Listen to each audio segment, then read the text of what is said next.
So we are about to go into Epcot, the experimental prototype community of tomorrow, and we're about to go into the World Showcase to talk to some cultural representatives from some of the pavilions and find out the inside scoop of the coolest things to do in Europe. Watch your step. Let's go see what happens.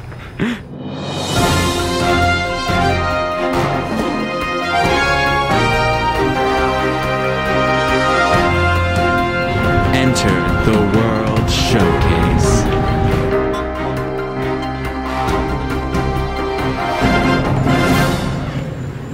Oh, hey guys.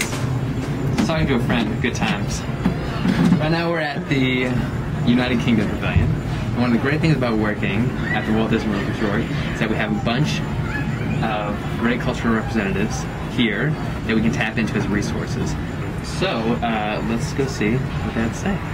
Include some of the culture stuff, some of the heritage stuff like Buckingham Palace, Westminster Abbey, the different palaces like Kensington Palace, because they're just amazing to see and they're really beautiful. The London Eye is probably overrated. Okay, that's what I'm saying. There's a park called, near where I grew up actually, a place called Wapping, which is called the Prospect of Whitby. Bonjour and welcome to France. The Eiffel Tower is behind me. Perhaps we will see a princess we can talk to, and we will find out some interesting facts about France. You just offended the entire country with that accent. If we had one day in France, what should we do? Definitely. Eiffel Tower, of course. Okay. Montparnasse, overrated, no, Montparnasse. This is just a tower, okay, it's nothing. Eiffel Tower, but you have to go to the Notre Dame by night. At night? In Lyon, you have to eat in a restaurant with like le petit bouchon. Okay. It's with a lot of specialties from Lyon. Okay. Well, I think the light's going to have a better bit. After visiting the France Pavilion, I don't know, I might die in France because we talked to them probably about 5 good minutes and I didn't understand anything. Right now we're sitting in front of the Italy Pavilion and we're hopefully going to find a nicer cultural rep to help us out on our journey to Italy. From Rome and Florence, maybe they are working on the other shop. If you want, you can go there and talk to them. Perfect. So as far as food, if you get a guy here in the Telepavilion called Gianluca, he's from Rome, so maybe he can suggest something. Okay, we spotted Jean-Loup. He's right there, flirting with the ladies, giving them some perfumes, making them smell nice. But as soon as he's done, it's our turn, and we're gonna get all the information we can from him about Rome.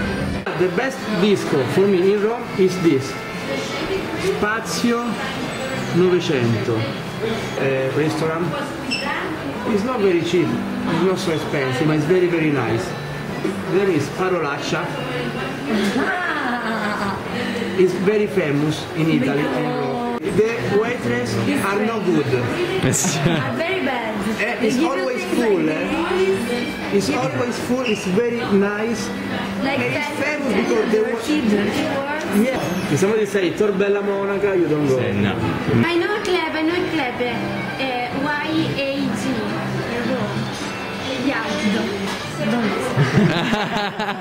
Speak with him. So now we're headed to the beautiful Germany Pavilion for our last stop on our mini European tour at Epcot. So cross our fingers for one more helpful guide in our quest for knowledge. So, let's go.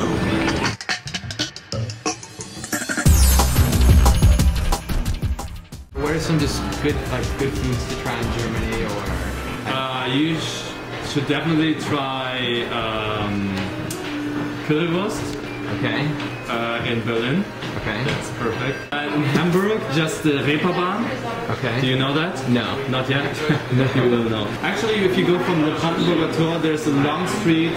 If you go that way, you see pretty much Everything great. That's good. pretty much it so far. We just completed our Epcot European tour, and it was great because after our mini tour, we get to go back in an air-conditioned car and go snuggle up in a warm bed. which may or may not happen on our trip. It's a little terrifying knowing that we're going to be fending for ourselves, and when we go back home each night, we're still going to have to break the language barrier. But I think it'll be really fun, exciting, liberating, and hopefully make us better people.